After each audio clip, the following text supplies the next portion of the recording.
Hi friends, welcome to Jhansi home vlogs.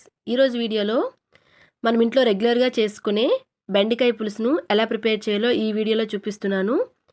ఈ బెండకాయ పులుసు రైస్, రోటీ, చపాతీకి కాంబినేషన్గా చాలా బాగుంటుంది. ముందుగా బెండకాయలను బాగా క్లీన్ చేసి పెట్టుకొని ఇలా పొడుగ్గా కట్ చేసుకోవాలి. ఇప్పుడు స్టవ్ ఆన్ చేసుకొని కడాయి పెట్టుకొని అందులో 2 టేబుల్ స్పూన్ల వరకు ఆయిల్ వేసుకోవాలి. ఆయిల్ వేసుకున్నాక అందులోకి 1/2 టేబుల్ స్పూన్ వరకు ఆవాలు, అలాగే 1/2 టేబుల్ స్పూన్ వరకు జీలకర్రను వేసి వేయించుకోవాలి. అలాగే 2 పచ్చిమిర్చిని 2 ముక్కలుగా కట్ చేసి వేసుకోవాలి. 2-3 మీడియం సైజు ఉల్లిపాయలను చిన్న ముక్కలుగా కట్ చేసి వేసుకోవాలి.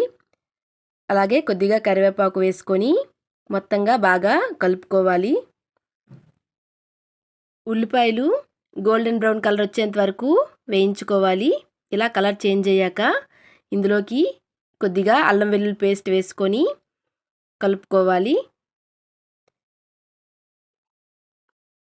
ఇప్పుడు ముందుగా కట్ చేసి పెట్టుకున్న బెండకాయ ముక్కలను వేసుకొని ఇందులోకి కొద్దిగా పసుపును వేసుకోవాలి. అలాగే కొద్దిగా సాల్ట్ని వేసుకొని మొత్తంగా బాగా కలుపుకోవాలి. ఇలా కలుపుకున్నాక మూత పెట్టేసి మంటను మీడియం ఫ్లేమ్లో 10 మినిట్స్ వరకు బెండకాయను కుక్ చేసుకోవాలి. 10 మినిట్స్ తర్వాత బెండకాయలు అయితే ఇలా కలర్ చేంజ్ అయ్యి కుక్ అయ్యాయి, పచ్చివాసన అంతా పోయింది. ఇప్పుడు ఇందులోకి 3 టమాటాలను ఇలా మెత్తగా చేసుకొని టమాటా ప్యూరీ అయితే వేసుకోవాలి. వేసుకొని మరొకసారి మొత్తంగా కలుపుకొని టమాటా కూడా పచ్చివాసన పోయేంత వరకు వేయించుకోవాలి.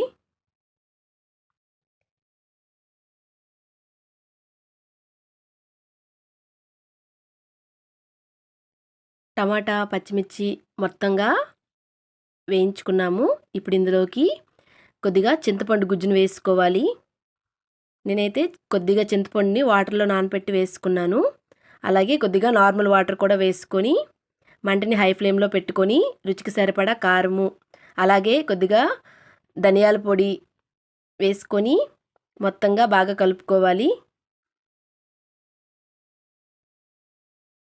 ఇప్పుడు 10 నిమిషాల పాటు ఇలా కుక్ చేసుకోవాలి. 10 నిమిషాల తర్వాత కొద్దిగా గరం మసాలా పౌడర్ వేసుకొని కర్రీ అంతా దగ్గరికి అయ్యాక ఇందులోకి కొద్దిగా బెల్లం వేసుకోవాలి. నేనైతే 1 టేబుల్ స్పూన్ వరకు వేసుకున్నాను. మీకు ఇంకా స్వీట్నెస్ కావాలంటే ఎక్కువగా వేసుకోవచ్చు. బెల్లం వేసుకున్నాక 5 మినిట్స్ లో ఫ్లేమ్లో కుక్ చేసుకుంటే బెండకాయ పులుసు అనేది రెడీ అయిపోతుంది. చూడండి, ఎంతో కలర్ఫుల్గా ఎంతో టేస్టీ అయిన బెండకాయ పులుసు రెడీ అయిపోయింది. మా వీడియో కనుక మీకు నచ్చినట్లుంటే లైక్ చేయండి, షేర్ చేయండి, సబ్స్క్రైబ్ చేసుకోండి. Thank you for watching.